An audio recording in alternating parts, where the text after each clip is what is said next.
Good evening and welcome to the council meeting for Monday, May 13th, 2024. At this time, please rise for the playing of the national anthem and a moment of reflection.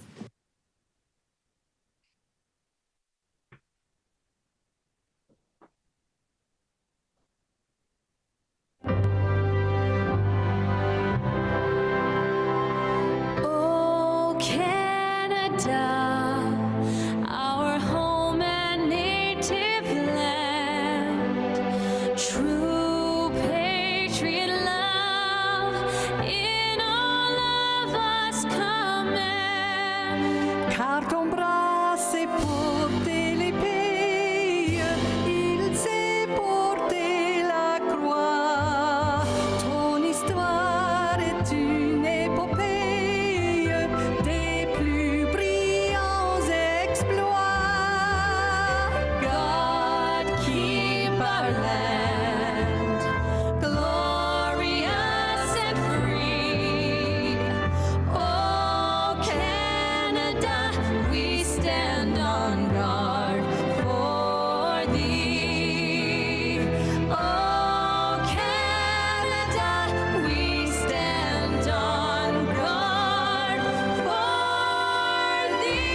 Please be seated.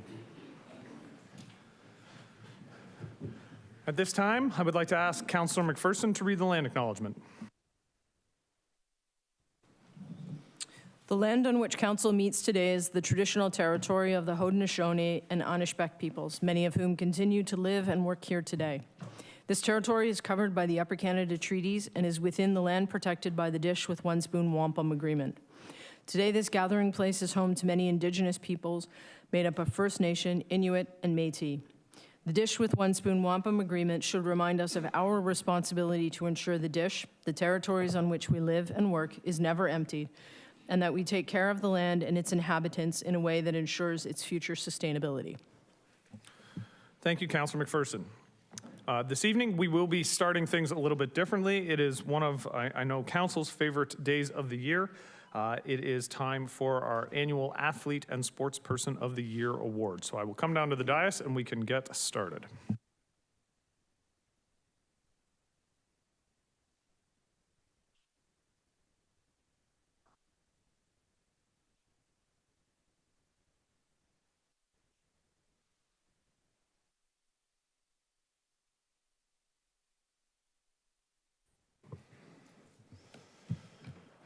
So good evening, everybody.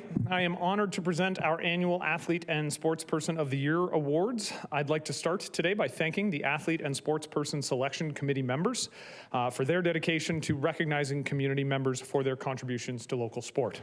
At this time, I'd also like to acknowledge council. I want to thank councillors for being here. I would also like to thank Jeff Hurst, who is here on behalf of MPP Stevens. MP Chris Biddle is here this evening, as well as the members of the senior leadership team and those of you in the gallery here for this evening. Sports play an important role in our community, whether it's hockey, skating, soccer, basketball, or volleyball. Sports allow the community to come together to cheer for their hometown athlete, to celebrate their success, and to admire their determination. And those involved in sport also become role models for others.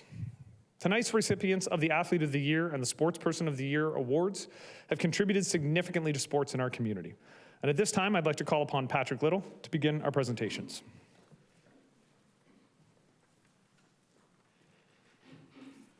Mr. Mayor, members of council, member of parliament, member of provincial parliament, and ladies and gentlemen, this is, as the mayor has indicated, a signal event that we celebrate once a year.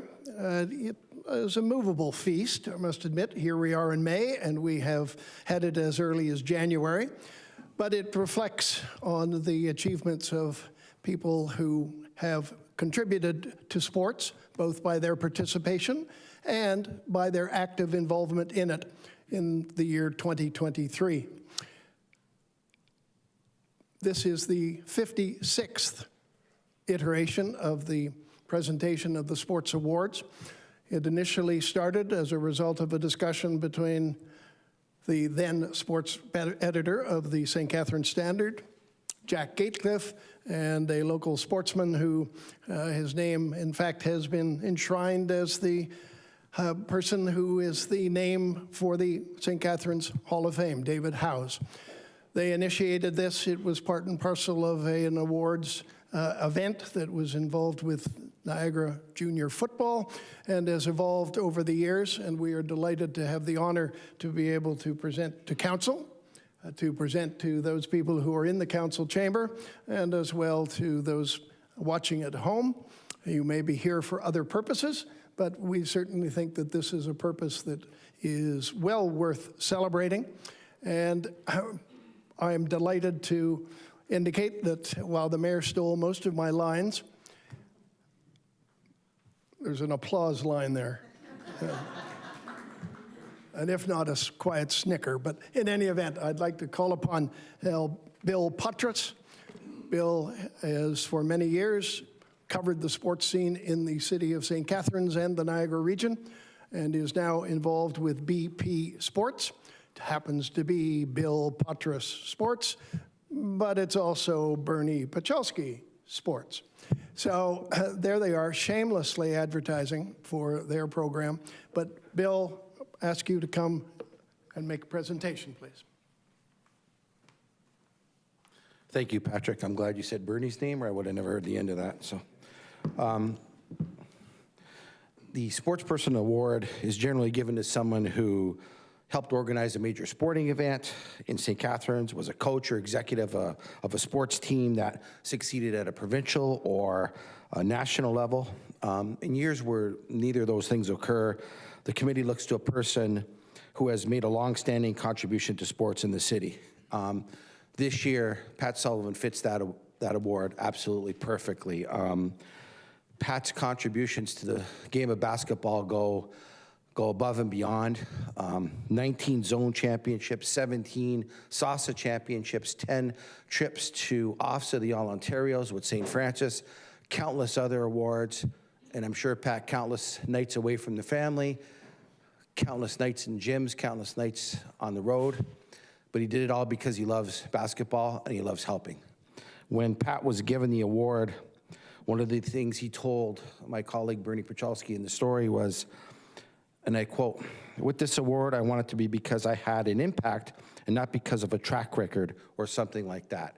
And I think that says an awful lot about Pat Sullivan. It's not about the wins, it's about the impact he had on kids and everyone else in this community. Pat Sullivan, congratulations.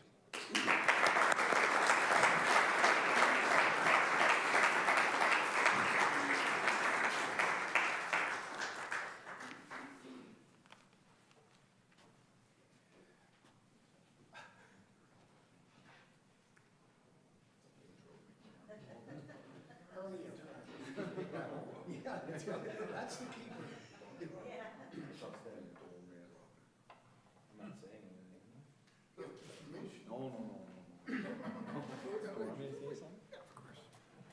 This is your opportunity. Yeah. Oh, jeez. Oh, you're hurting it.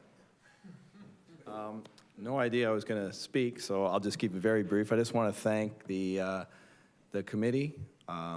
It's nice to be here tonight to see some friendly faces and people who have also contributed so much to sports in the community. I want to congratulate the Athlete of the Year this year, Alexa. Did I get that right? I think I read that in the article. But thank you very much. I really appreciate it, and I'm very grateful to be recognized. Thank you. Some critical things in the work. The mayor has some stuff. All right, Pat, don't go too far, because we got a couple of politicians that want to get some FaceTime with the winner. So I want to say congratulations, Pat. This award celebrates the contributions you've made here in the city of St. Catharines through more than 30 years of teaching and thousands of hours of coaching. You heard Bill sort of go through the list. 19 zone championships, 17 titles from SASA, which is the Southern Ontario Secondary School Association, 10 medals from OFSA, which is the Ontario Federation, 2 golds, 4 silvers, 4 bronzes. with the senior boys team at St. Francis, along with 3 zone championships, 2 SASA titles with the junior girls team with the Phoenix, and then 2 SASA championships with the senior girls team at Dennis Morris, 2 more with the senior boys team at DEM. I actually, I don't feel even comfortable standing next to you because I coached, and that record is so incredible to me. For just so everybody's clear, I was very blessed and coached 3 sports for St. Paul for 15 years, and I have exactly 1 trip to OFSA, no titles. He's got 10 medals from OFSA and all the zone, it blows my mind. Coaches always have a soft spot in my heart, and I know there's a couple of folks around this horseshoe who have coached. I'm sure there are folks in the audience who have coached. You know how much time and effort and dedication it takes. Time away from your own family, time away from your kids, time away from other interests, but you do it because you love it. You do it because you love the kids. And I always say, coaching isn't actually a part of the job when you're a teacher, but the best teachers are also coaches because they just love the kids that much. So I'm just going to say thank you, Pat. It's amazing what you've done. That record of accomplishment, like I said, it speaks for itself. But the longevity as well, sticking with it and continuing with the kids. On behalf of the City of St. Catharines, I just want to say thank you. Now I have 2. I'm going to start with the city scroll, and I'll read it out for everybody.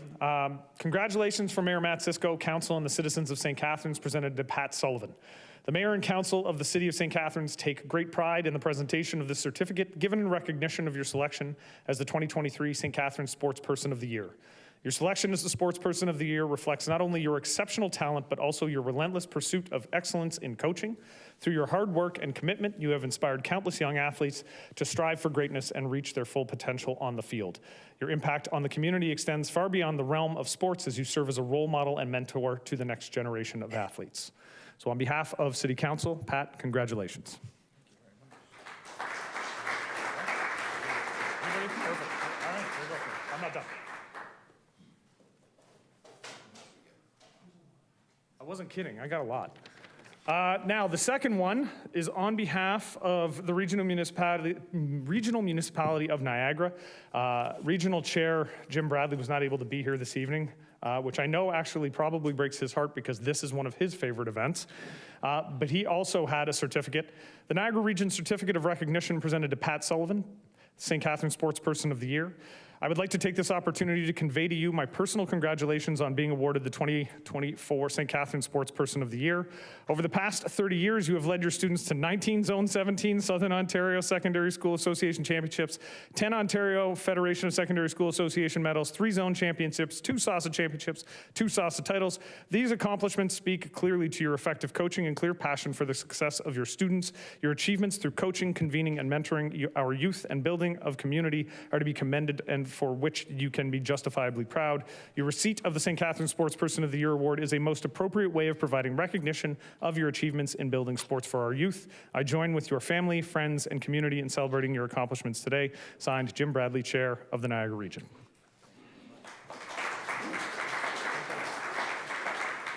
And at this time, I would like to call upon first MP Biddle and then Jeff Hurst on behalf of MPP Stevens to present their certificates.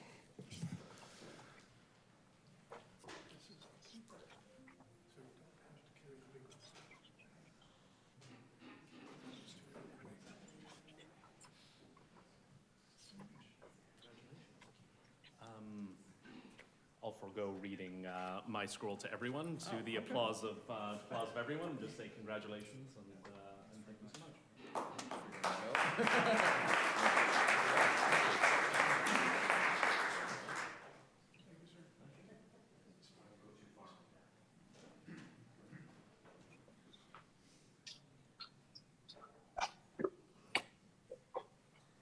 Mr. Sullivan, on behalf of MPP Jenny Stevens, I just wanted to present you with this scroll. Congratulations for all your achievement and for inspiring the next generation of both players and hopefully coaches one day.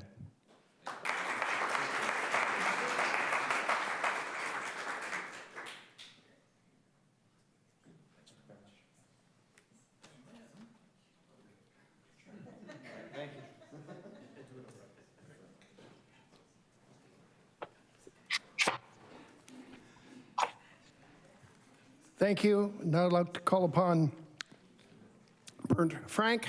Bernd is the present sports editor for the Niagara Dailies, and including the St. Catharines Standard, and is about to make a presentation.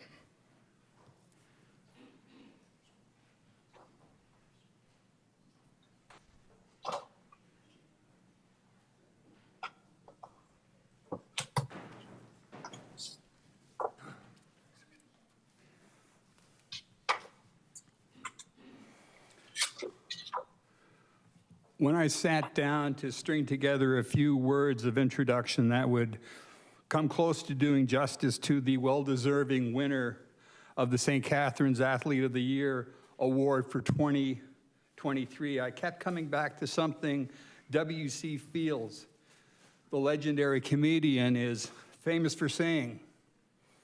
All things considered, he said, I'd rather be in Philadelphia.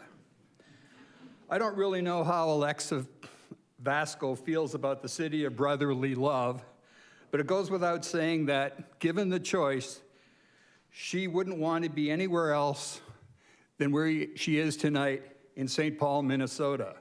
That's where Vasco and her teammates on the Professional Women's Hockey League's Toronto franchise is about to take the ice against Minnesota with a chance to sweep their first-round playoff series.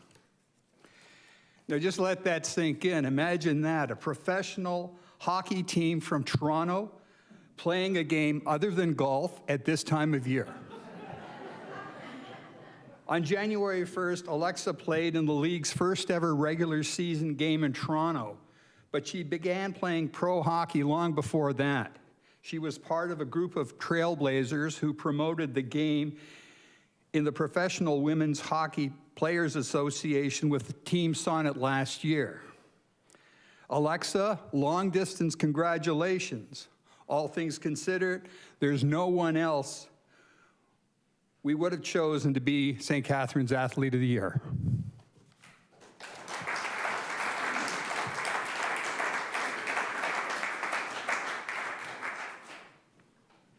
So at this time, we'll ask Dennis to come on up and accept the award on behalf of Alexa.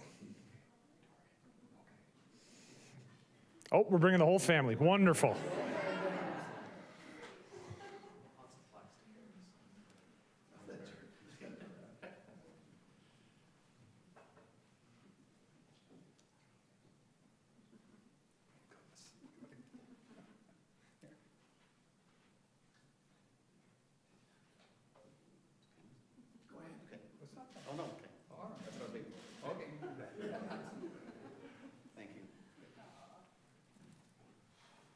Dennis, the lectern's yours. Do you want to say a few words? Oh, no, wait a minute. We have a video first. It was, yeah. Yeah, there we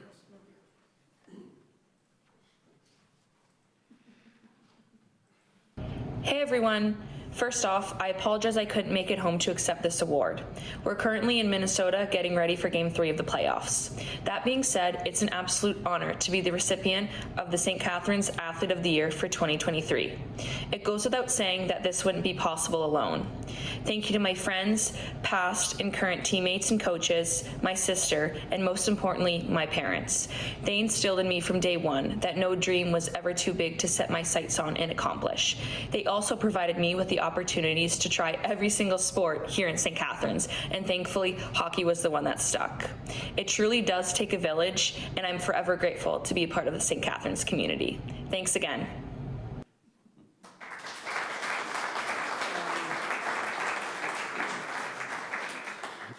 I'd just like to thank the committee on behalf of Alexa. She didn't think I was going to make a speech, but I'll make it short and sweet.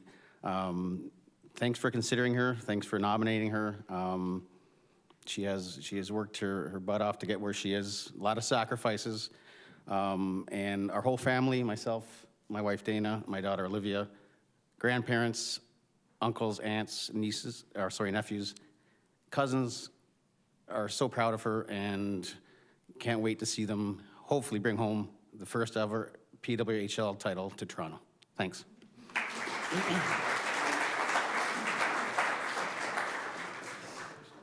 I just want to say thank you, Dennis and family, for being here to accept the award on behalf of Alexa. Her leadership, her dedication to the sport as a talented hockey player in the PWHL makes her a very worthy recipient of the 2023 Athlete of the Year.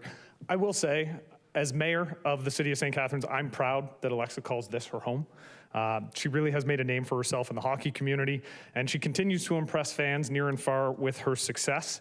Her drive and perseverance have been the cornerstone of success in her hockey, and it's evident to all who follow her career that she's destined for even greater accomplishments in the sport. Alexa's journey also serves as an inspiration to aspiring young athletes. It showcases the power of hard work and dedication in realizing one's dreams. I saw that on display last year during the Team Sonnet game here in St. Catharines. Not only did St. Catharines fill the Meridian Center and have, I think, the highest attendance across all of the pro showcase women's hockey games, but the number of young women who looked up to Alexa and all the other players that were there, the names that many of us recognize watching women's hockey at the Olympics and in international competition.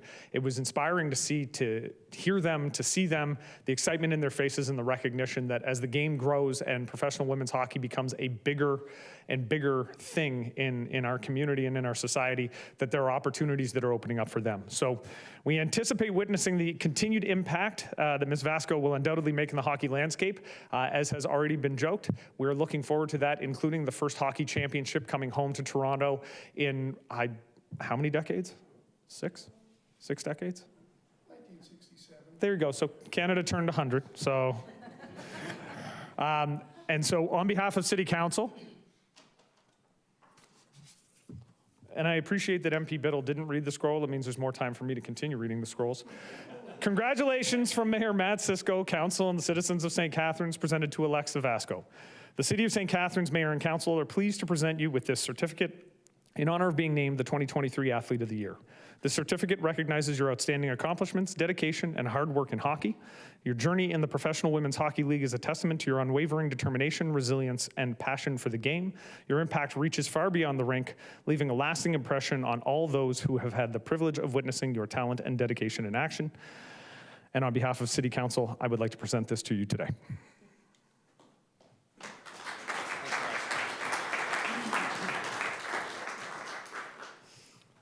And again, on behalf of the Regional Municipality of Niagara, the Niagara Region Certificate of Recognition presented to Alexa Vasco, the 2023 St. Catharines Athlete of the Year. I would like to take this opportunity to convey to you my personal congratulations on being awarded the 2023 Athlete of the Year in recognition of your many accomplishments in the sport of hockey.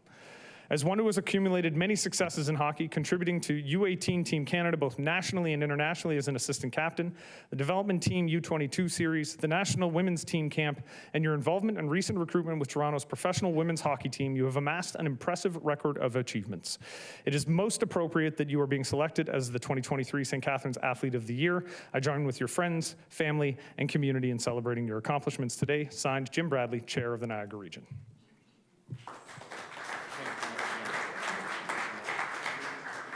And once again, I will call up MP Biddle and then Mr. Hurst on behalf of MPP Stevens.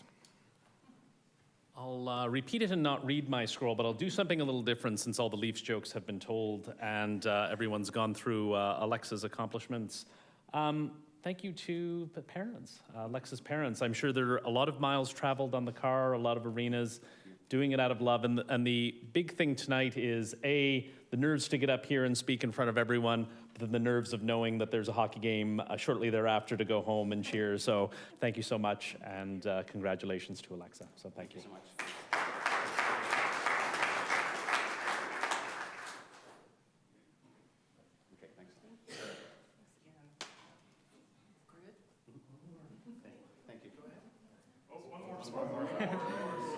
Sorry, I'll make it quick. On behalf of MPP Jenny Stevens, to the Vasco family in absentia of Alexa, just wanted to wish a sincere congratulations and best of luck to Alexa in the playoffs as well. I'm sure she'll do St. Catharines proud. So thank you very much.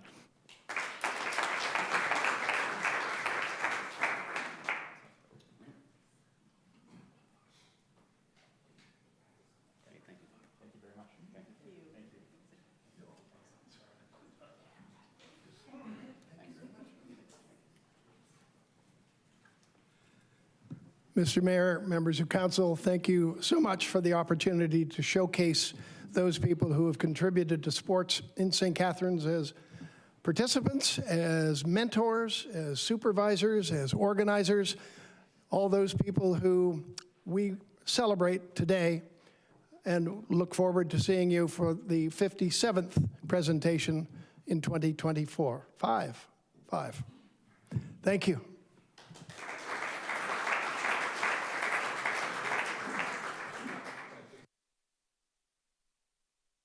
And at this time, we will take a 5-minute recess to allow for photographs to be taken outside.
All right, we are calling the meeting back to order, and I appreciate everybody's indulgence for that. As I said, one of my favorite parts of the calendar year is those awards, so thank you. I want to thank everybody for joining us tonight. The mayor's report is not too bad today. I want to start with a little bit of good news. On April the 30th, I was pleased to present the key to the city to Tim Dennis in honor of his accomplished career on the airwaves. Known as Niagara's morning man, Tim Dennis has been waking up Niagara for the last 29 years on 610 CKTB. He celebrated 47 years recently in radio, and through much change in the media landscape, he's been a constant and a trusted source for local news, verified content, as well as open and honest conversations about some of the hot topics in Niagara. As he enters retirement, the city is proud to celebrate his legacy as a major contributor both on the airwaves and in our community with the key to the city. On May 1st, I was pleased to attend the Help Kids Shine campaign kickoff in support of the Niagara Children's Center. This annual community campaign to raise funds and awareness in support of Niagara Children's Center runs throughout the month of May and has a goal of raising $350,000. Every donation brings hope, enabling the center to continue offering specialized programs and services that empower children to reach their full potential. Your contribution fuels therapy sessions, educational resources, and innovative programs designed to enable children to be their best at home, school, and in their community. To donate, you can visit niagarachildrencenter.com. On May 1st, I was also pleased to raise the folk arts flag at City Hall to kick off the Niagara Folk Arts Festival, Canada's oldest continuously running heritage festival. The festival is an important event for residents and visitors to learn about the various cultures represented in our city through celebrations of food, dance, and traditions. We have a number of open houses coming up on the long weekend. I have 7 listed here. On Saturday, May 18th, we have the Ethiopian Open House, the Sofafran Open House, and the Filipino-Canadian Association of Niagara Open House. On Sunday the 19th, we have Club Heidelberg and the Armenian Open House. And on Monday the 20th, we have Lipa Park and Club Roma with open houses. So I encourage everybody to get out there and enjoy the festivities. Last weekend, the city hosted a successful spring tree giveaway with 600 free trees available to residents. Just under 500 were picked up by residents, and the remaining trees have been given to schools in St. Catharines to plant on their grounds. I want to thank Mike Kraft, the development horticultural technician, for organizing the event, as well as CRCS staff, and Councillors Stevens and McPherson for helping distribute the trees to everyone.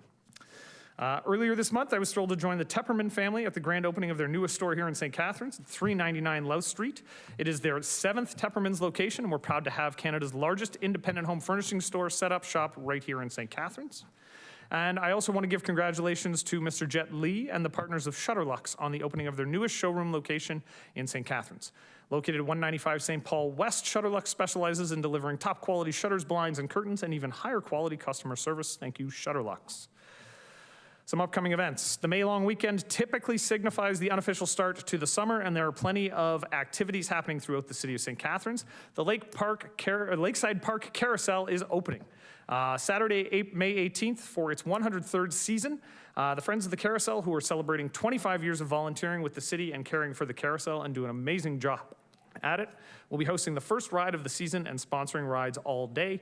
They will be on site to share information about the restoration work, and the carousel will be open from 11 a.m. to 8 p.m. on weekends and holidays until July 1st, and then daily until September the 2nd. Happy Rolf's Animal Farm is open for another season beginning on May 18th, and during your visit, you'll find a variety of farm animals, an accessible playground, access to the waterfront trail, and more. The farm at 650 Reed Road is open from 10 a.m. to 8 p.m. each day. The splash pads at Bogart Street Park, Catherine Street Park, Lester B. Pearson Park, and West Park open for the season on Friday, May 17th, weather permitting. Splash pads will be open from 10 a.m. to 8 p.m. daily throughout the summer months. And I look forward to seeing you out in the community this long weekend. Hopefully you're able to get to one of the city facilities. I will be going through a bunch of them, including the carousel, or at one of the open houses as part of the Folk Arts Festival. Before we go on, are there any members of council who would like to add anything to today's mayor's report? Councillor Dodge. Thank you, Mr. Mayor. Just going back to the folk arts, I was very pleased to be able to go to the Ambassadors Ball. It's their 56th anniversary of it, and I was joined by Councillor Stevens and Councillor Garcia, and it was a wonderful night. Club Capri did an excellent job, as well as all the staff and volunteers from the folk arts. And you did go through most of them, but you missed a couple, so I just wanted to point them out. Tomorrow night, Club Heidelberg's having their first open house from 4:30 to 9:30 at Club Heidelberg on Lake Street. And then they also are having an open house on Sunday from 12 till 5 at Club Heidelberg again.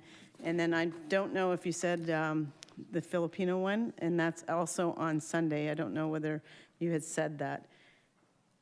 So I just wanted to point that one out. I think I got one of the Heidelbergs, but you're right, I did miss tomorrow's Heidelberg because I'm not going to be able to go to that one, so I think that's why I missed it. But I did get the Filipino one, Okay. which is always fun. The food is phenomenal, and generally they will try and break your ankles when they make you do the pole dancing.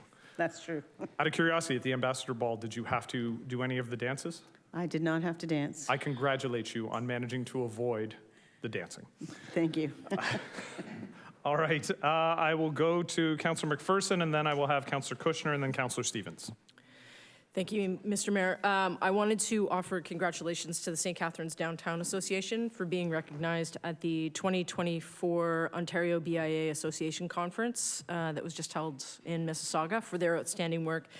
The SCDA received an award of excellence in the advocacy and governance category for the Urban Tree Street Advocacy, and an award of merit in marketing for their Grape and Wine Window Display Contest. And I also wanted to announce, and I'm excited about this one, that Gil Penalosa will be coming to the First Ontario Performing Arts Centre on June 4th from 5:30 to 7:30 for a conversation with Gil titled Building a Better St. Catharines in 10 Achievable Steps. Just for those who don't know Gil's worked in over 350 cities around the world. He is the founder and chair of 880 Cities and the founder of Cities for Everyone. The Building a Better St. Catharines in 10 Achievable Steps, Gil is going to offer some insights and practical recommendations for crafting cities that cater to everyone's needs. And his hope is that the conversation will transition individuals from a state of despondency, which he finds everywhere, to empowerment, motivating them to advocate fervently for communities that are both fair and sustainable. And the most important part is the tickets are free, and everyone who can come out, I would highly recommend it, and the tickets will be available on the PAC website tomorrow morning. Thank you. Thank you, Councillor McPherson. At this time, Councillor Kushner.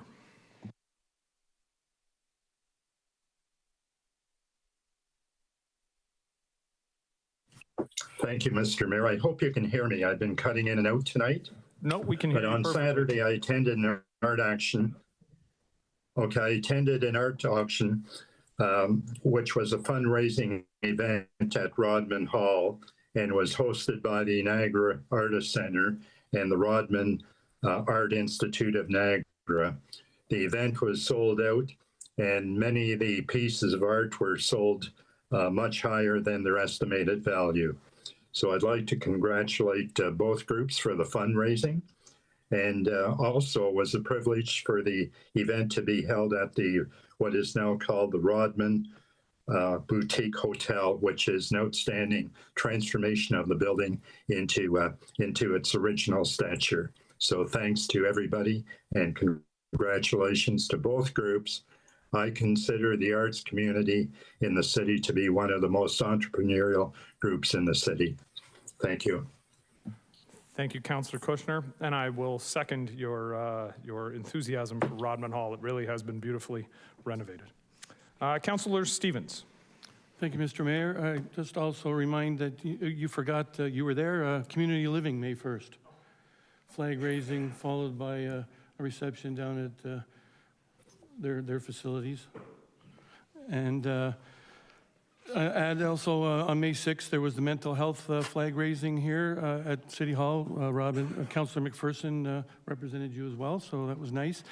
And on the 6th, the Hotel du Shaver Hospital got a new CAO, Dr. David Sajili, Shelley? Okay, I'm not very good at that. Thank you very much, Councillor Harris. So that was a nice little presentation they had there, and he's been there for many, many years, and he's going to do good work for them.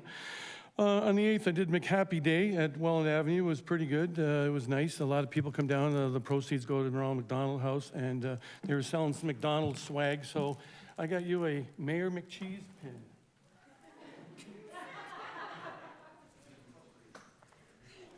I had to. Councillor, I will cherish this. I saw that, and it said Matt Cisco all over it, so. Clearly, you were aware of my penchant for cheeseburgers. Yes. Also, I had the honor on the 9th there to attend a Kiwanis luncheon there on Geneva Street, and we talked about housing. They were very inquisitive about the Accelerator Fund and that, and I answered questions, and it was well attended, and they appreciated that fact. The Polish Hall had their grand opening, and the first one since before COVID last Friday. Councillor Garcia was there as well, and so were actually regional councillors Sorrento and Secord were there. It was their first one since 2020, so it was very well attended, and they ran out of food, but they do have another one coming up in a couple of weeks, so this time they won't run out. And on the 12th, just the other day, Mother's Day, the migrant worker celebration had an open house for the migrant workers here at the Robertson Hall. It's the first time ever. It happened on Mother's Day because it's the only time they get a time off. Very nice to meet all these the workers and that, you know, like the Niagara economy for anything, fruit, wines and all that, it wouldn't be happening without the migrant workers that come here. So very nice to see them. So, and Councillor, oh, you were there after I was, sorry. That's right. That's it for me. Wonderful. Thank you, Councillor. You know how when parents are asked by their kids, do you have a favorite child? And you always lie and you say, no, I don't have a favorite child. I'm not going to lie to you people. I have a favorite councillor right now. It's cheap. All right, moving on to number 3, which is the adoption of the agenda. And I will look to the clerk now. So there are 4 items of additional correspondence that are in Council's Sugar Sync folder. First is the correspondence package for item 7.1, and that's all the correspondence received since the last publishing regarding applications to amend the zoning bylaw and Garda City Plan for 240 Scott Street, 387 and 389 Geneva Street. The second is a memo from the senior planner regarding St. Catharines' response to Bill 185. The third is a memorandum from the city clerk regarding information for decision on applications to amend zoning bylaw 2013-283 in the Garden City Plan. That's for the 240 Scott Street, 387 and 389 Geneva Street, and that's about procedures. And item 4 is correspondence from Bruce Alfred. That's regarding St. Catharines Centennial Totem Pole Installation Feasibility Study. Okay, at this time, I will look to Councillor McPherson to request to suspend Rule N5 from Council's procedural bylaw.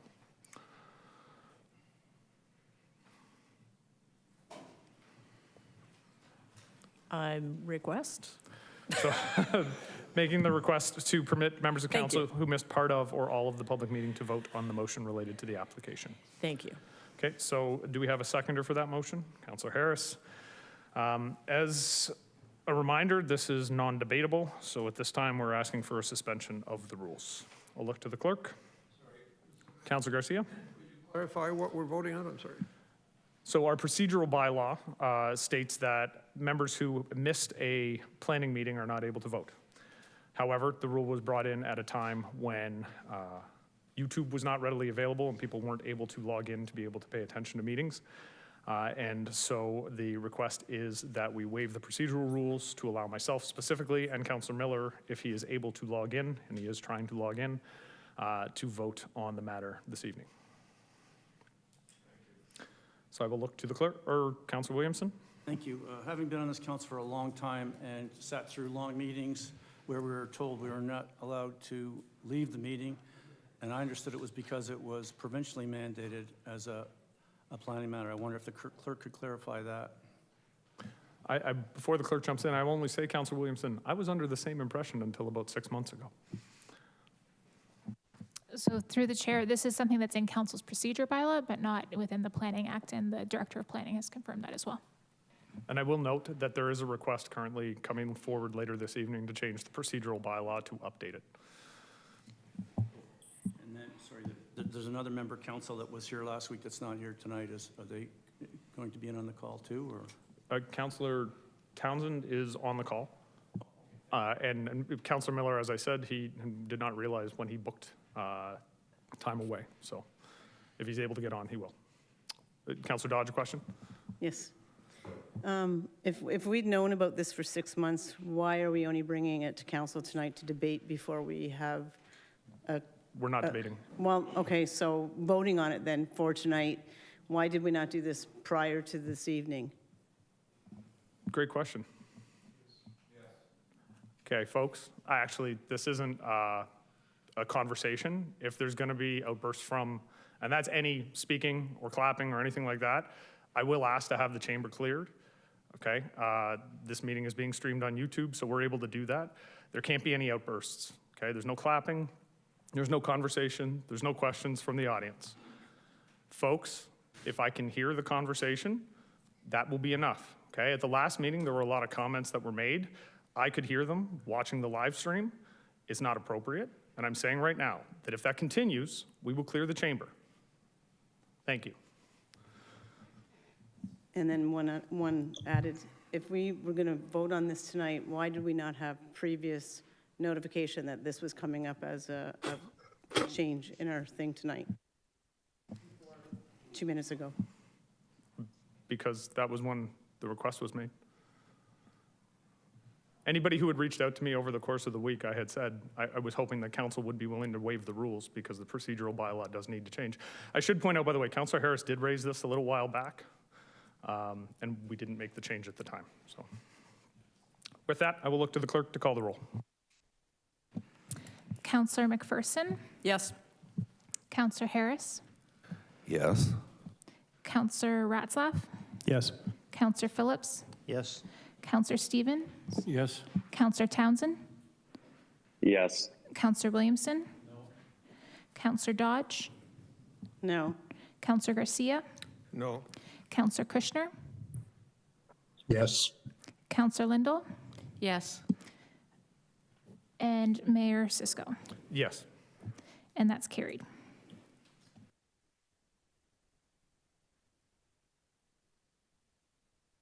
Sorry.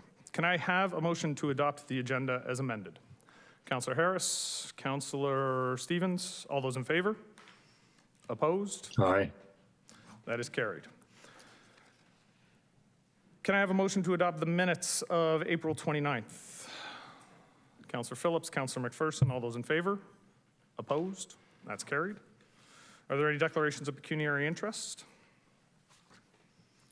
Seeing none, then we will move to the motion to move consent reports. Prior to the approval of the consent agenda, I would like Councillor Garcia to offer comment with respect to the decisions coming out of the last Budget Standing Committee meeting. Thank you, Mr. Mayor. We had a Budget Standing Committee meeting on May 6th, and the bulk of the meeting was essentially implementing the motion that this council had passed, asking that the process for the Budget Committee and the terms of reference and the number of meetings and so on not be changed, or the name, from what it was before, except for changes that may be required to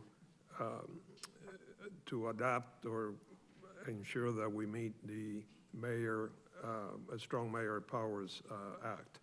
So we did that. We updated the planning and control policy, mostly for terminology. We updated the meeting dates that are going to be in September, October, November, including some committee of the whole, as we had asked.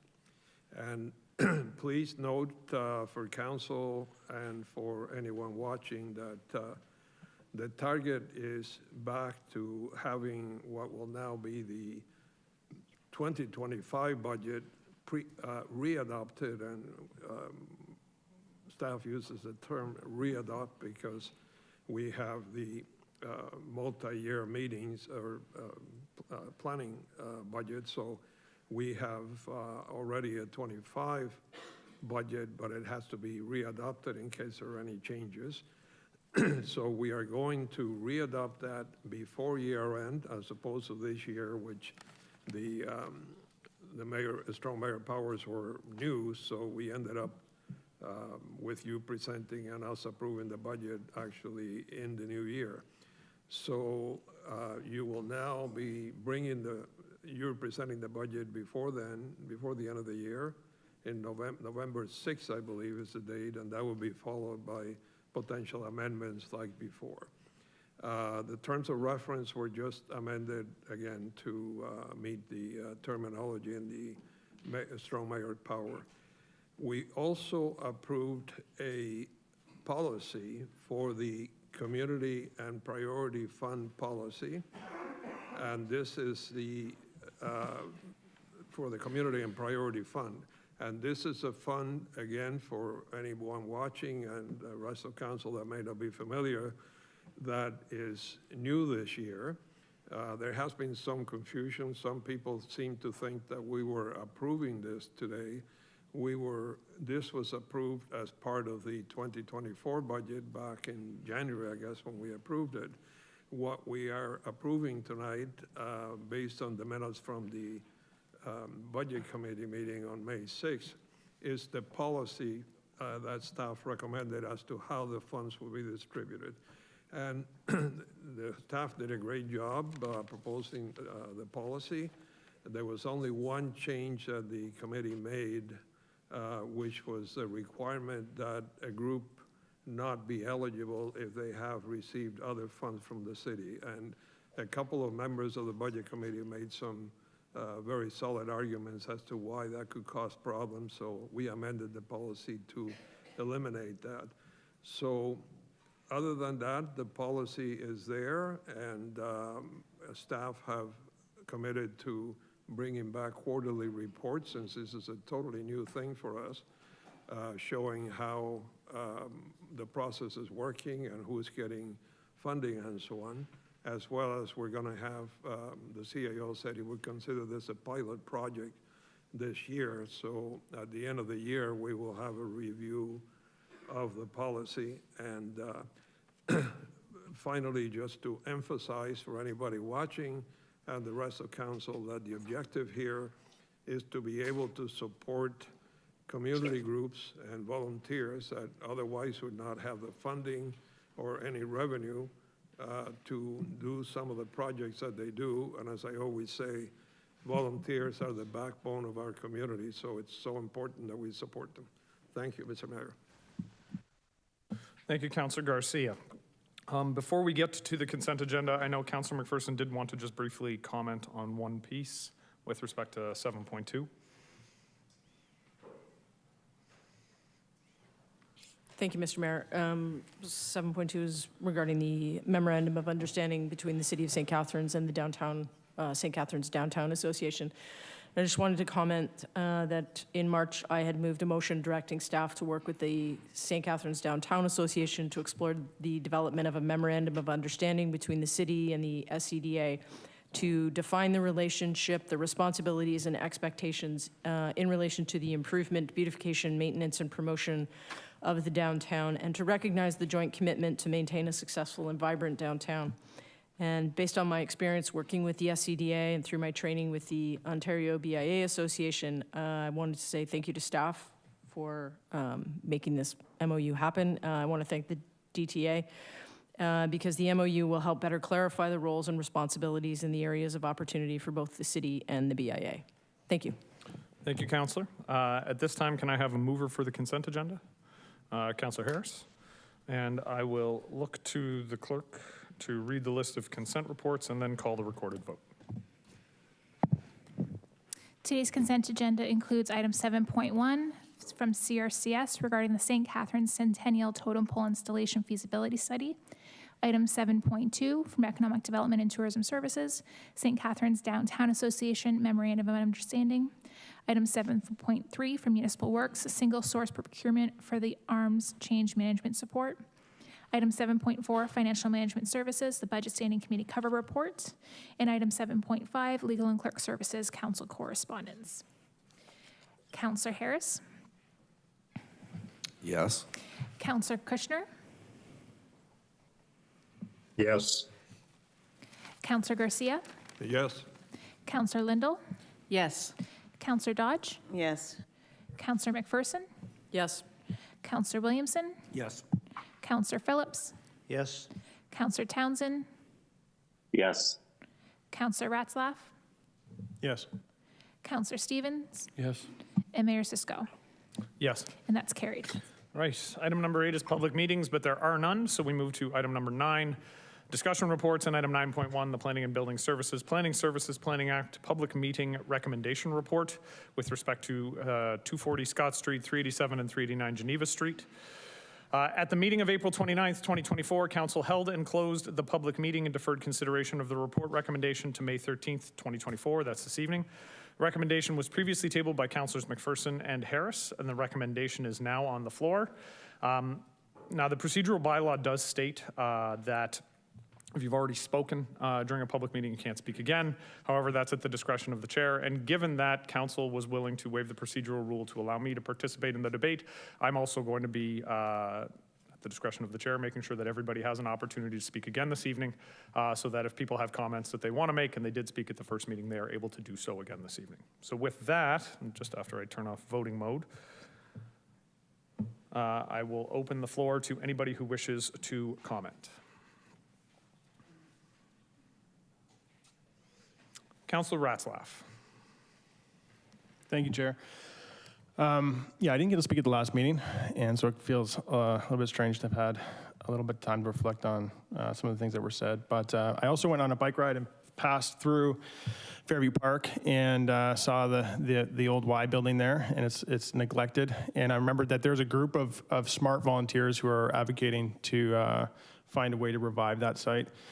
And, you know, just thinking about 500 more units within walking distance of that Y, when you have density like that, you have, you're better able to service the area with transit, with businesses, but also with facilities like the YMCA. And I'm sure that they're watching intently to see how tonight's vote goes.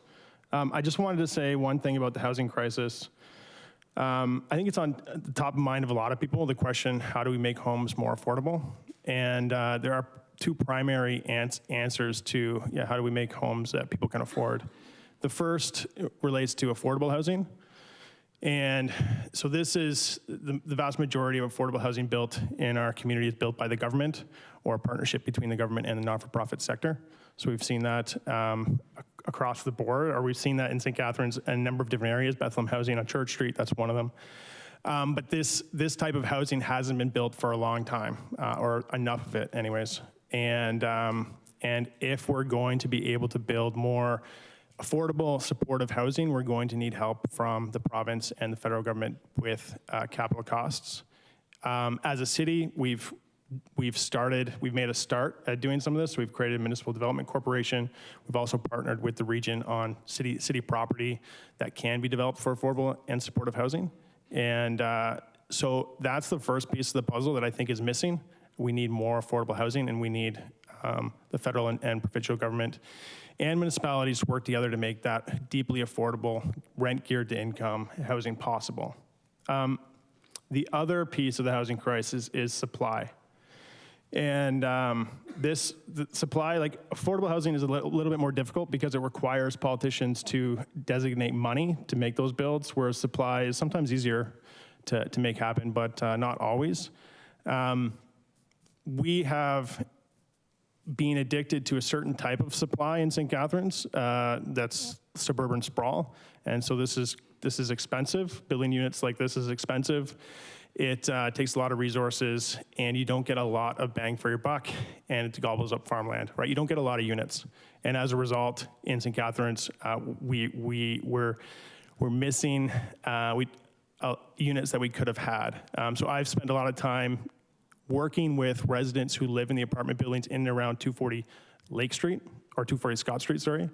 And you know, the stories that I hear from those residents, from young families, from seniors, are kind of heartbreaking. You know, you have seniors who, they can't find a place to live in St. Catharines. They feel as though their apartment has become a jail cell for them because there are no options. You have a young mother came to me, her toddler had been bitten by bed bugs, and I asked her, you know, why don't you just move? And the answer is there's no place for me to go. As soon as I leave this building, the rent gets jacked up, and there's nothing else in the city that's affordable. So the other way we can create affordable housing is just as buildings naturally age, they become more affordable. They're less shiny, they're not new, and people like future generations can afford them. So this proposal here, 500 units, You know, my kids who probably won't be able to afford a single family home in the suburbs in St. Catharines as a starter home at least in 10, 15 years, this will be something that's available for them in the same way that the high rises around 240 Scott Street are market units that are relatively affordable, at least for the people who already are renting or owning a condo in those complexes. So those are the two ways we can help make homes for people more affordable in our city. And this is why I'm supporting 240 Scott Street. Seniors looking to downsize, young couples who can't afford single-family home, future generations, my kids included. This is the type of development that we need. It's the type of development we built before the 90s, and those apartment buildings are still paying off for us, and it's the type of development we're going to need into the future. So I just encourage everyone to think about that as we consider how we vote tonight. Thanks. Thank you, Councillor Ratzlaff. Councillor Williamson. Thank you, Mr. Mayor. I largely agree with comments from Councillor Ratzlaff that it's the responsibility and the past track record of the provincial and federal governments of not acting and providing proper policies to create affordable housing. Where I depart is this would have been a potential site, an opportunity for affordable housing, and it's not. I don't know how it's morphed into this idea that it's somehow going to add to the affordable housing stock in the city of St. Catharines. In fact, to me, it's a missed opportunity that we could have added some affordable housing. There, respecting the fact that I already spoke, one thing that's transpired since the last meeting is insulting local residents using the term NIMBY. The local residents, as I stated last time, they haven't acted in any way other than to ask for something that's sensible and reasonable and that fits in with this neighborhood and is not going to have a negative impact on them. And I think of the people that live in the 5-story condos who are going to have the larger building over top of them. So I think, like I said, I'm disappointed that there has been some negative commentary towards people who are just asking for fairness and reasonableness in their treatment and asking for appropriate densities, building heights, etc. Thank you. Thank you, Councillor Williamson. Councillor Lindell. I also agree with some of the things that Councillor Ratzlaff has been saying. He speaks very eloquently about the need for future housing and how some of these developments in 20 years or so are going to actually be beneficial for people. Unfortunately, I was talking to a real estate friend of mine who was telling me that he's representing a single mom and she has a daughter and they're trying to find somewhere to rent right now, and they can't, because the rents aren't affordable. We have a lovely, beautiful building that was just built by Marydale in Meriton, and on the weekend I saw that the one-bedroom apartment there is going for $2,500. She can't afford that. She works in the food services and she just can't afford that right now. And I don't see how this building is actually, with the extra 300 units, is actually going to help her. Yeah, it'll help in the future. It'll help 20 years from now. It'll help 25 years from now. And we should be looking at some of those, but I don't think this is the development to do that. I also went on the weekend on Friday at the middle of rush hour, and my husband and I went for a walk through the park. It's beautiful Fairview Park. And then we tried to cross the street at Scott and Geneva. It was almost impossible to do. Traffic was backed up so far that you couldn't even get through it. People trying to get out of their driveways. We timed one gentleman trying to get out of a driveway on Scott Street at the Brown apartment building. I think it's like 4 floors high. It took him 20 minutes to get out of his driveway. Yes, I understand that the data for traffic says that it's able to be handled that way, but when you go down there and you actually see it happening, it's not being handled properly. So I said to someone on the weekend, if the extra 300 units were even somewhat affordable, even a hint of being affordable, I would be able to support this, because then you have both. You have both the units that you need for the future and you have some for people who need them now, but that's not this. So I can't support this. Thank you, Mr. Mayor. Thank you, Councillor Lindell. Councillor Garcia. Thank you, Mr. Mayor. And like Councillor Williamson, I will be respectful of the fact that I did speak before. I want to make a couple of comments, and I have a question for staff. I certainly agree with Councilor Williamson that any resident nearby that I have heard from, they definitely accept development. They just believe this is too large and too dense, and they would like it to be medium density, which is still would result in a lot of units in there. And again, I personally feel and agree with Councilor Ratliff and everybody who says that we need housing, but I do feel that the proposal is too large for the area, causing problems like the traffic problems that Councilor Lindo just mentioned. And potentially, we've heard about some drainage and issues with wastewater drainage and so on. And it also asks or a number of exemptions from the bylaw in terms of setbacks, for example, which I feel we shouldn't be agreeing to because they could exacerbate any traffic problems or driveway problems. And most of all, my concern is that we keep saying that our priority is to build affordable housing, and here is a great opportunity when we have so many units being requested to make a number of them affordable, but there is no such thing. So none of these things are going to be affordable. Again, as Councilor Lindo just mentioned, maybe 20, 30 years from now, they will be affordable. Who knows what's going to happen with the economy.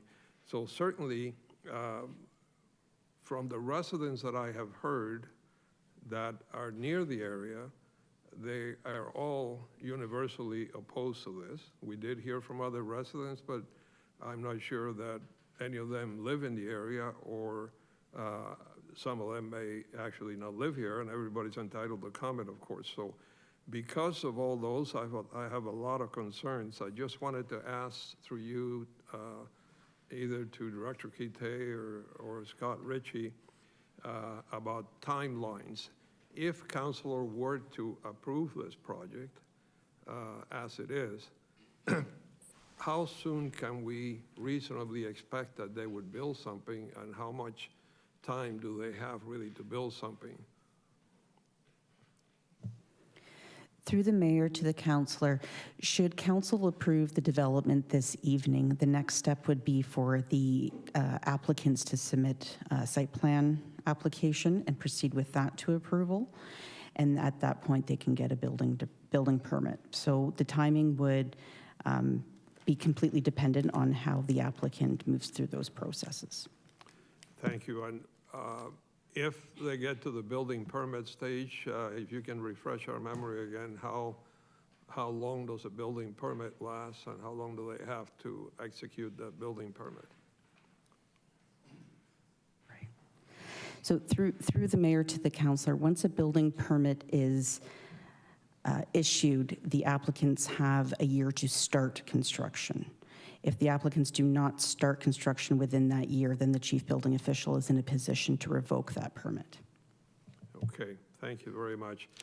Thank you, Mr. Mayor. I appreciate that answer from planning, but for the reasons I mentioned before, I cannot support the proposal as it is. I'm hoping that they would amend it to something less dense. Thank you.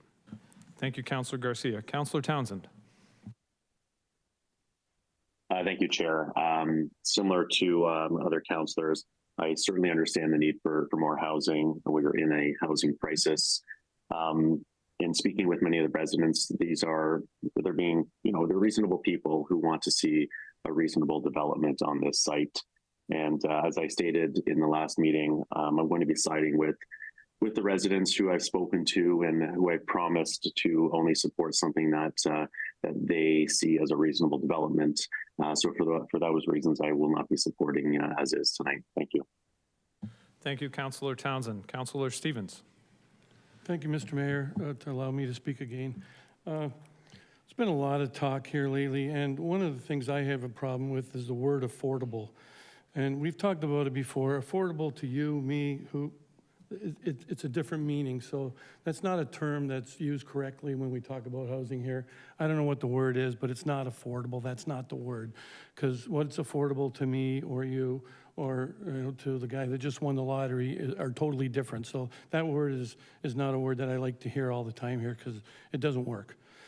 The other thing, when one of our counselors asked about builders and why it takes so long,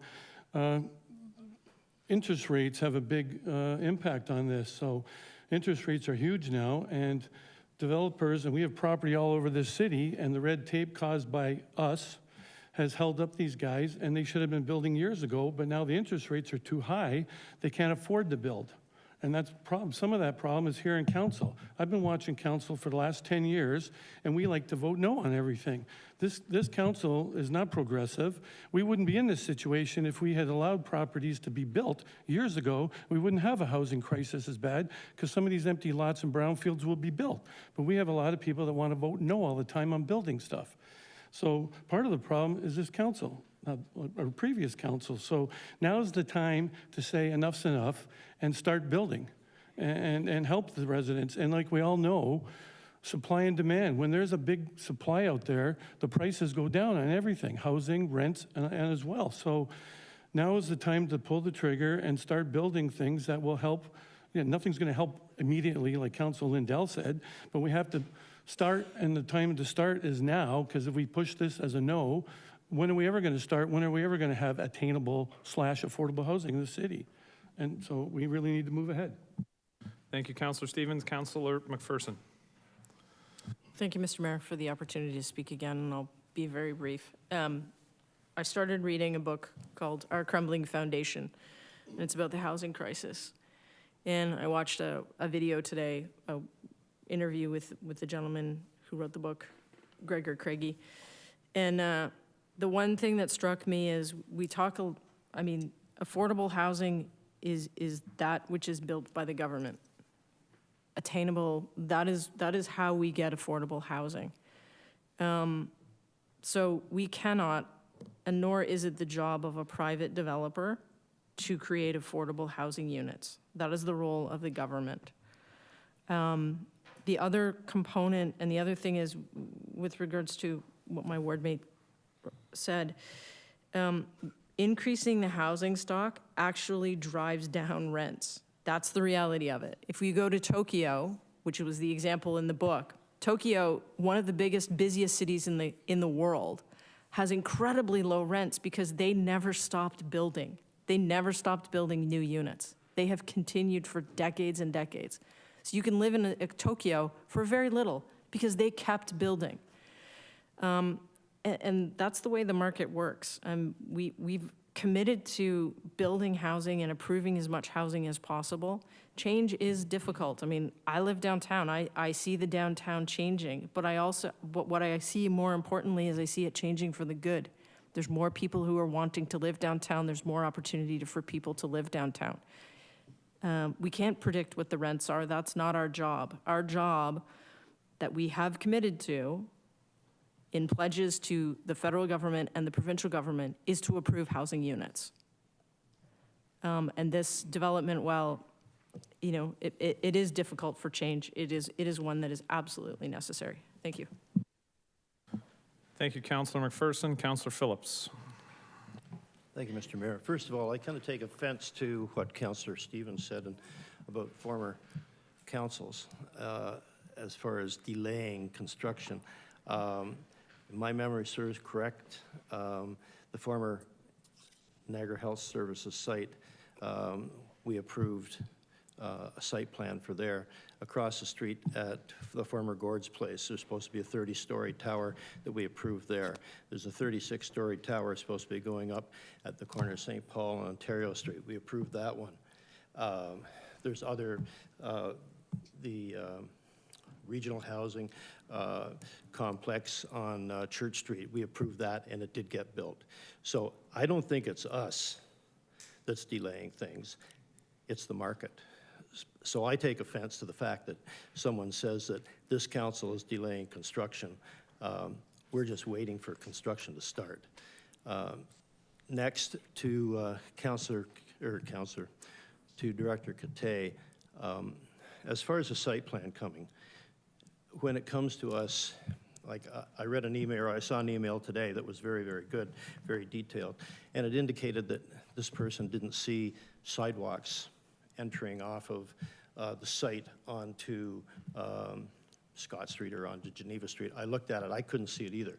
When that site plan comes, will you be ensuring that there's, we want walkable communities, that there's access? Can you, basically demand those things as far as width of accesses off the roads? There's going to be a lot of traffic. The access, the width of that access, is it determined by the number of cars that are going to be on that site, or is there a minimum that you can say, okay, it has to be this wide and that's it? There's going to be a lot of cars coming in and out of there. So can we, on the site plan, make sure or demand that certain excesses are met? Through the mayor to council, first I want to clarify a point that I made to Councillor Garcia. The site plan application is already in. And through the mayor to Councillor Phillips, yes, it's the job of planning staff as well as other commenting agencies and departments within the organization to review site plan applications for functionality. That definitely does include pedestrian movements both on the site and connecting to the public realm. And we look at that through both both lenses, through able-bodied persons as well as persons who are experiencing mobility challenges. As for the vehicular accesses on sites, we tend to want those as narrow as possible to decrease the speed that people are taking to enter the property and to leave the property. So if those access points are as tight as possible, it forces people to slow down, stop before making a hard right or left turn hand movement, as opposed to a wide mouth where they could use more speed to get through. So yes, those considerations are reviewed by staff at the time of site plan application. Thank you. As far as traffic study is concerned, I agree with Councillor Lindell that Scott Street has become really tied up at specific times of day.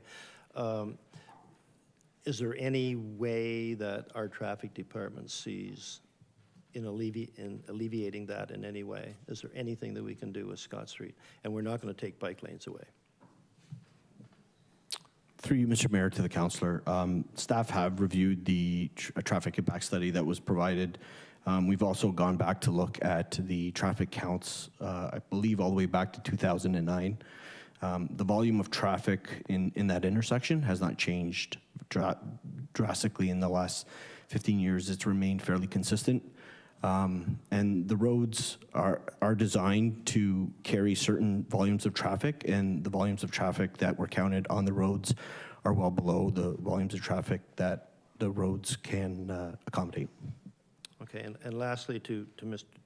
Director Mertuccio, as far as waste is concerned, we have other large projects on the books in Port Dalhousie coming in, we hope soon. And with this one, are we sure that waste disposal is going to be able to handle by the present waste treatment plants? Are we positive? Through you, Mr. Mayor, to the councillor, I'm just looking for some clarification there. When you're talking about waste, are you talking about garbage pickup, or are you talking about wastewater? Wastewater. Sorry. Yeah. Through you, Mr. Mayor, the functional servicing review that was done for the site identified that there's sufficient capacity within the infrastructure that is adjacent to the site. And does that include the study used if the former Port Tower site comes online, and if the Lincoln Fabric site ever gets developed, is there going to be enough capacity to handle those also without improving the waste disposal system? Through you, Mr. Mayor, to the councillor, the region of Niagara actually just completed a sanitary wastewater master plan last year, and they've identified any upgrades that are required to their plants based on the planning needs that were identified by both the city and the region. In the future?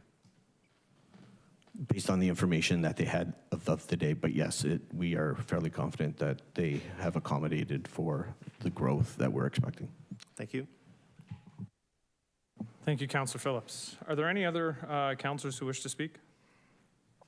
I'll ask one final time. This is the last call for anybody who wishes to speak.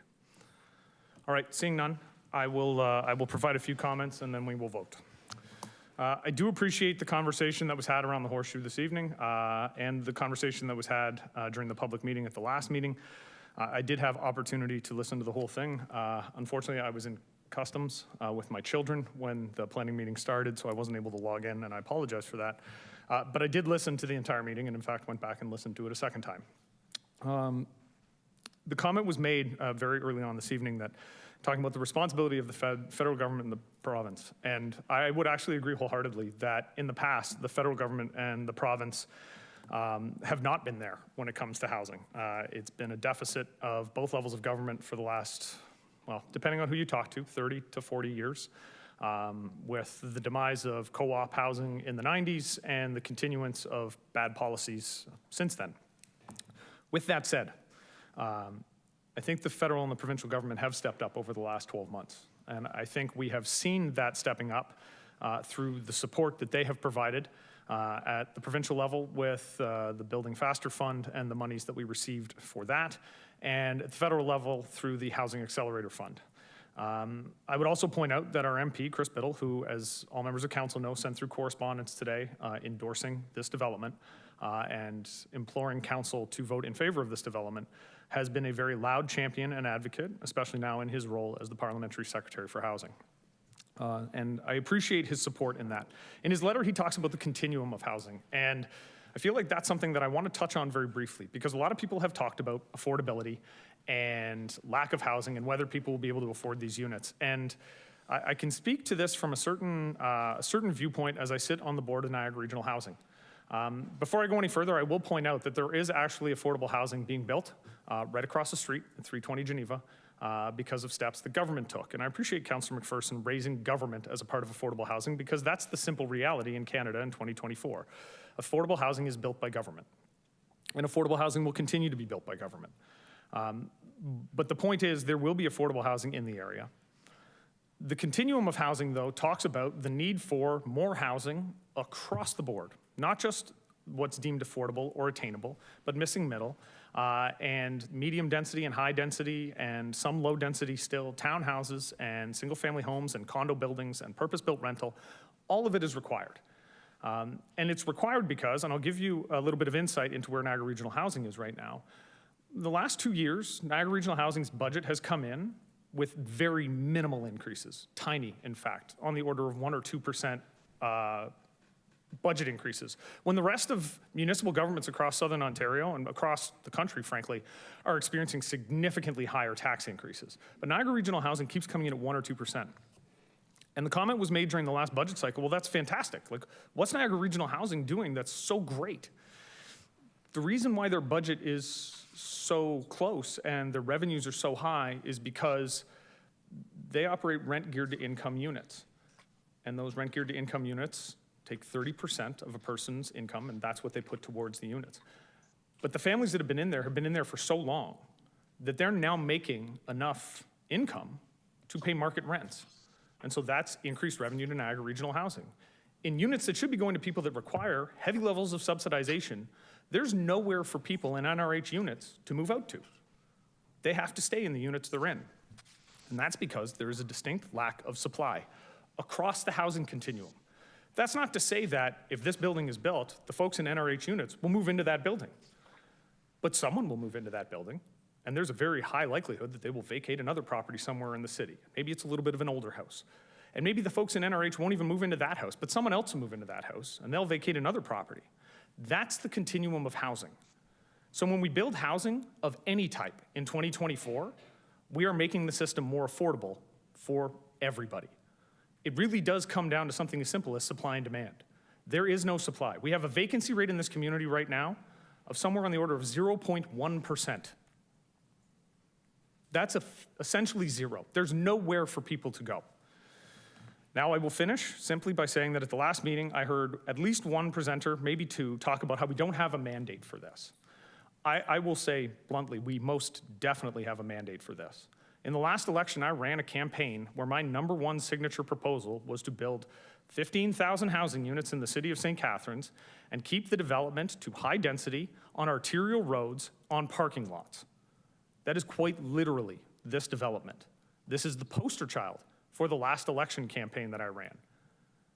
And I received a mandate, and residents told me very clearly that that was actually how they wanted us to build housing. They didn't want medium and high density buildings in the middle of their low density residential neighborhoods. They wanted to preserve character of neighborhoods and put high density housing in areas where it made sense, like on arterial roads. If we can't build high density housing in this location, there's quite literally no location in the city of St. Catharines where it can be built. So I would implore my colleagues to vote in favor, and I would look to the clerk to call the roll.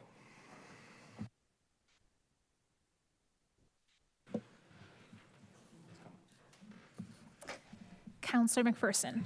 Yes. Councillor Harris. Yes. Councillor Ratzlaff. Yes. Councillor Phillips. Yes. Councillor Lindell. No. Councillor Kushner. Yes. Councillor Stevens. Yes. Councillor Garcia. No. Councillor Dodge. No. Councillor Williamson. No. Councillor Townsend. No. And Mayor Cisco. Yes. And that's carried. Moving on to item 9.2, Office of the Chief Administrative Officer, Administration Community Improvement Plan Review Task Force Terms of Reference. Prior to discussing the report, Aaron Ohosky, the Deputy Chief Administrative Officer, will provide brief introductory comments.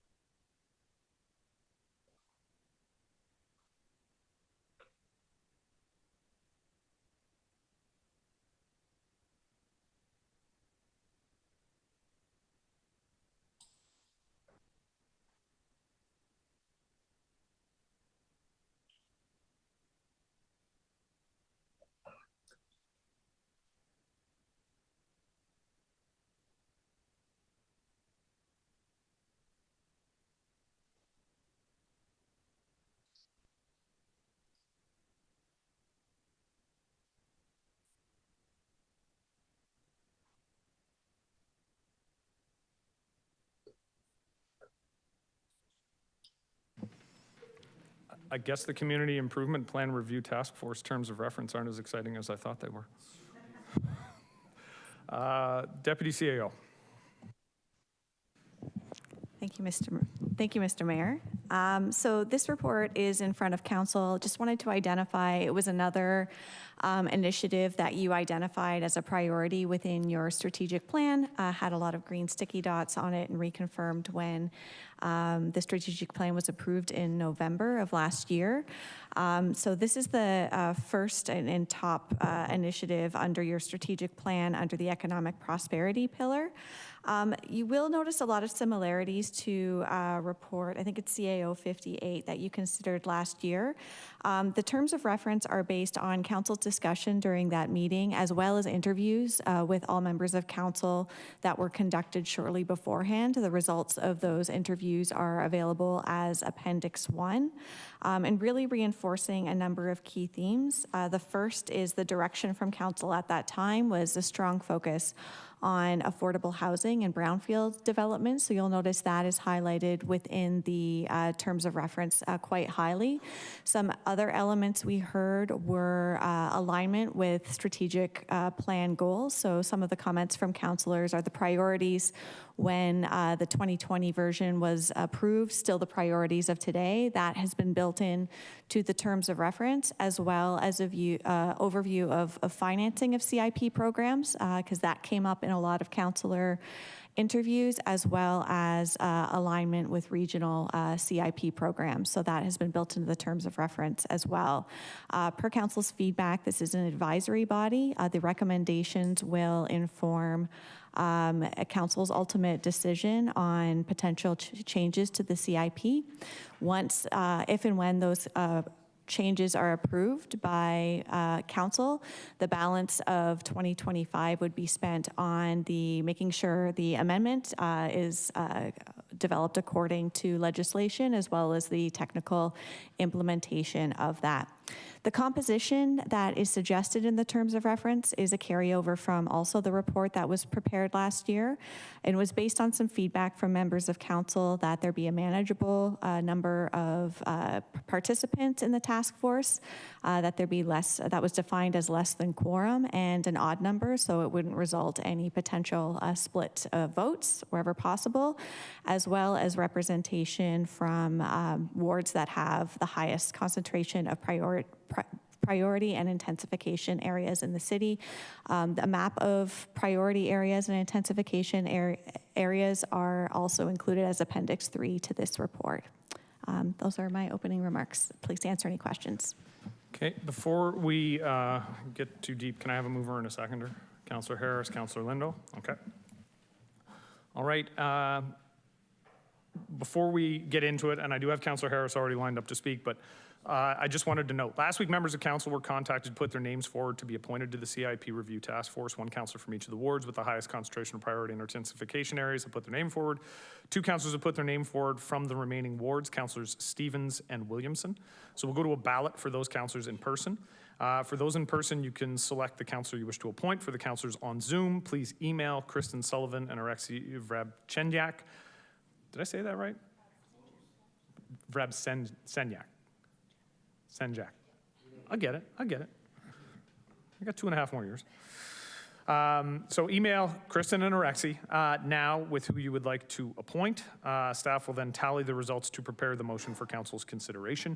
And as a reminder, the procedure by law requires that ballots be recorded in the meeting minutes. So I'm going to suggest, do we want to wait and have the conversation and then vote? Okay, so to those on Zoom, if you want to vote now, you have your choice between councillors Stevens and Williamson. But you can wait until we get through speaking. So, Councillor Harris. I just wanted to do the motion. That's why I pressed the button. You are doing the motion. Okay. Wonderful. Are there any comments, questions? Councillor Kushner. Yes, the question I have some concern about 4 councillors. Well, what's the argument against a councillor from each ward? I've heard that the other 2 wards or whatever do not have much developable property, but this is a city issue. This is not only a ward issue, and I would like the motion changed to have representation from each ward. So I'd be prepared to make that motion now. Councillor, unfortunately, we couldn't do that because we'd then have quorum on the committee. I'm sorry? We would have quorum on the committee because I'm a part of it as well. So there would be 6 councillors and the mayor. That would give us quorum. So we can't have a committee that large. The request was that it be an odd number, including the chair, which is me, and we can't go past a committee of 6, which is an even number, so that's where 5 was arrived at. So the 4 councillors plus the mayor.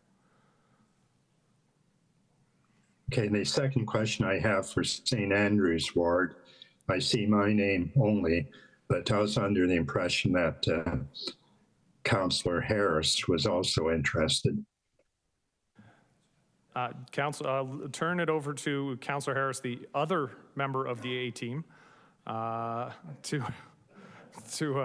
provide comment. I believe I suggested flip a coin, so maybe that's how you came up with Kushner? Either one of us would be ideal, but I think Joe would be perfect. Through the chair, the councillor did suggest flipping a coin, and then Councillor Kushner said he was interested, and I took that as a more serious response. I think there's misunderstanding. I indicated I was interested very early, and then Councillor Harris indicated he was interested, and the suggestion was made that a coin be flipped. So, Councillor, I am willing to flip a coin right now if we want to. Does anybody have a coin? Wait, the Assistant City Solicitor has a coin. Bring it over. All right, so I'm going to defer to age. Would you like heads or tails, Councillor Kushner? Heads. Heads? All right. It is Heads. heads. Councillor Kushner, it is. Councillor Kushner. Thank you. The coin has spoken. The toonie, in fact. Right. Good decision. I meant flipping the coin, not the person. Yeah, wonderful. Thank you, Councillor. Councillor Garcia. Thank you, Mr. Mayor. Two comments. First of all, I'm glad the coin flip went that way, although Councillor Harris had said that he thought Kushner would be good. But my memory is that Councillor Kushner had at various times recommended that we have some kind of task force or group to look at CIP, so I think he definitely should be there. And I would also comment in support of, can I comment in support of the Councillor Williamson, or it's not until we vote? I believe you may have just done that, but I will allow it. I think it's entirely fair. Like I will say, councillors, like we have to make a decision on the fourth one, and I think it's entirely fair to make arguments why, you know, some folks, one person may be better than the other. If the councillors themselves would like to advocate for themselves, I'm open to that. I leave it totally up to you. It does sound to me like your ward companion is about to sing your praises, though, Councillor Williamson. So get the blush ready. Let's just not make this based on hair. Flip a coin. Flip a coin between you two. No, it wasn't about singing his praises. I just contacted Deputy CEO Ohosky and the clerk, and I said that I was concerned that there wasn't a Port Dalhousie councillor there, because even though we are not, quote, a priority area, we have had some major CIP issues and projects, and a lot of money approved under CIP. So I think it's entirely appropriate that that one of us should be there, and I think Councillor Williamson would be perfect. Thank you. Thank you, Councillor Garcia. Are there any other comments? All right, seeing none, then at this time I would ask that ballots be distributed and that those councillors who are zooming in, please send an email to the clerk or Orexi at this time. So I'm going to suggest the clerk's email address, just because Breb sends Zach. They can just email me. That's what I'm saying, the clerk's email. Yeah. Not clerk sensing. No, please email Miss Sullivan. It just makes everything easier.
Councillor Kushner, have you sent your email to me with your vote?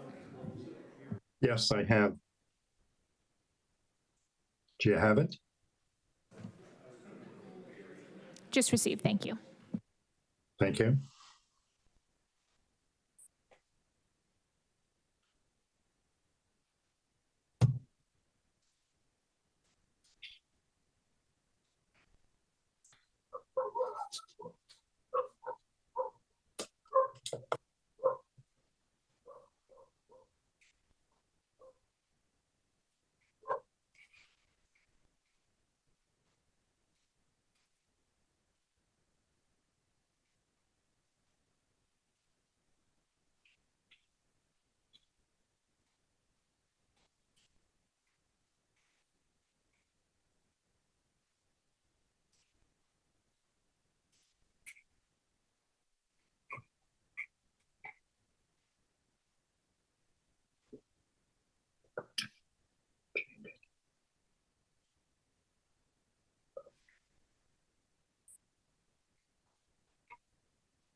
For those who are at home watching, I do apologize for the interlude. We are just counting ballots, and it makes sense to pause at this time. So we'll call it a 2-minute recess, kind of.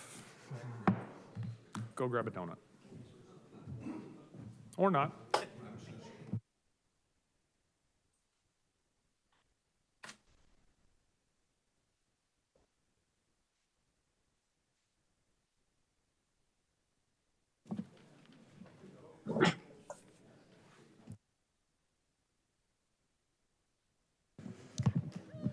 So we did tally the ballots, and Councillor Williamson's name is going to be put into the motion.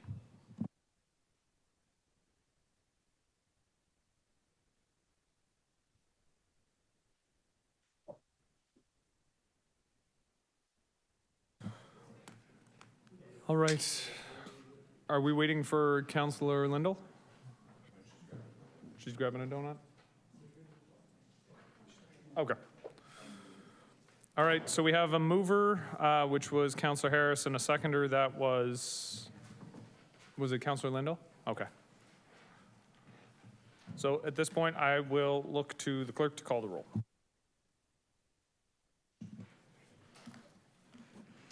Councillor Williamson? Yes. Councillor Harris? Yes. Councillor Lindell? Yes. Councillor Garcia? Yes. Councillor Phillips? Yes. Councillor Ratzlaff? Yes. Councillor Stevens? Yes. Councillor Townsend? Yes. Councillor McPherson? Yes. Councillor Kushner? Yes. Councillor Dodge? Yes. And Mayor Sisko? Yes. And that's carried. Right, item 10, motions, there are no motions. Item 11, call for notices of motion. Councillor Kushner, I believe you have one with respect to amending the procedure bylaw regarding public meetings, and that'll be ready for the next meeting? Yes, the motion would be that staff be requested to review changing the procedures for public meetings. Okay, thank you, Councillor. So that will be on deck for the next meeting. Right. Under report requests, I'm requesting a report on the deficiencies and required upgrades to George Taylor Field and the associated costs.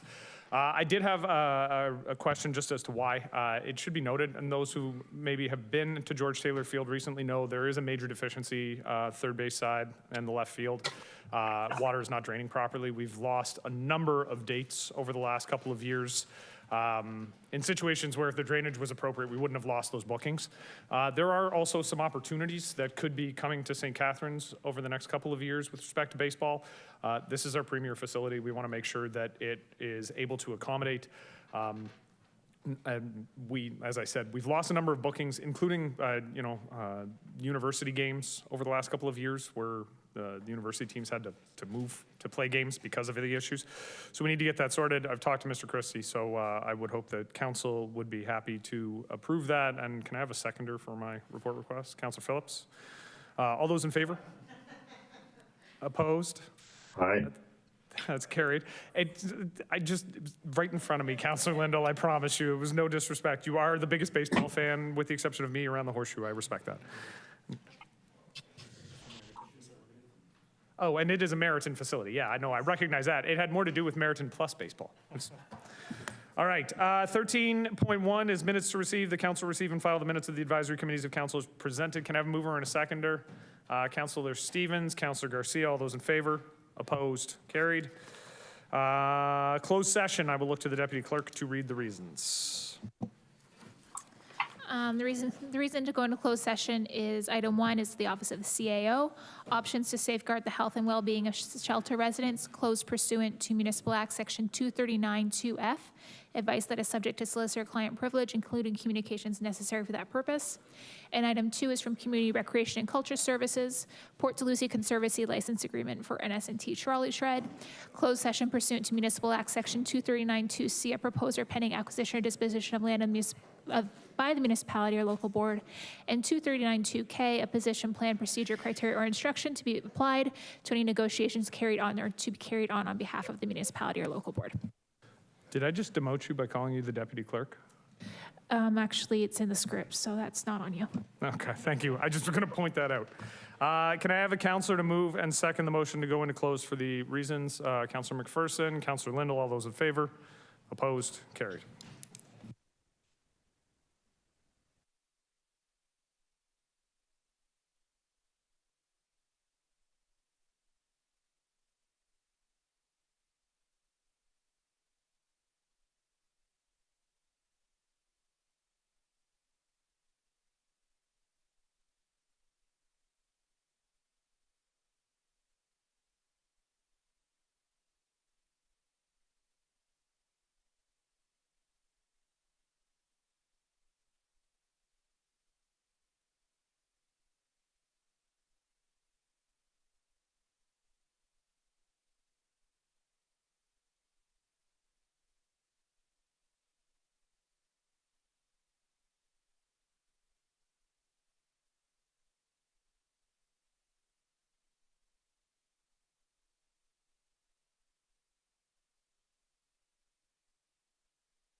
We are back.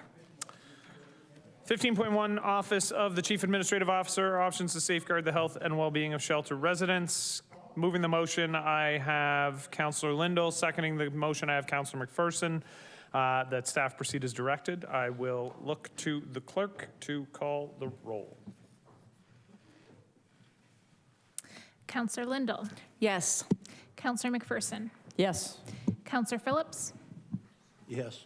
Councillor Ratzlaff. No. Councillor Stevens. Yes. Councillor Townsend. Yes. Councillor Williamson. Yes. That was a yes. Councillor Dodge. Yes. Councillor Garcia. Yes. Councillor Harris, not in the room at the moment. Councillor Kushner. Yes. And Mayor Cisco. Yes. And that's carried. Item 15.2, Community Recreation and Culture Services, Director Port Dalhousie, Conservancy License Agreement for NS&T Trolley Shed. Moving the motion, I have Councillor Garcia. Seconding the motion, I have Councillor Williamson. And I look to, the council approve the staff recommendation contained in Report CRCS 89-2024 regarding a license agreement between the city and the Port Dalhousie Conservancy, and that staff proceed as directed regarding a review. Councillor Garcia. Yes. Councillor Williamson. Councillor Dodge. Councillor Kushner. Yes. Councillor Lindell. Yes. Councillor McPherson. Yes. Councillor Phillips. Yes. Councillor Ratzlaff. Yes. Councillor Stevens. Yes. Councillor Townsend. Yes. And Mayor Cisco. Yes. And that's carried. Bylaws, that the bylaws listed on the council agenda as A to E be read a first time, considered, and passed, and that they be signed and executed by the mayor and the clerk. Mover and a seconder. Councillor Phillips, Councillor Stevens. All those in favor? Opposed? Carried. Additional bylaw, that the additional bylaw A be read a first time, considered, and passed. A bylaw to authorize a license agreement with Port Dalhousie Conservancy. Moving Councillor, we'll go with Councillor Williamson, and seconding Councillor Garcia. All those in favor? Opposed? That's carried. Adjournment. Councillor McPherson, Councillor Phillips, begrudgingly. All those in favor? Opposed? Good night.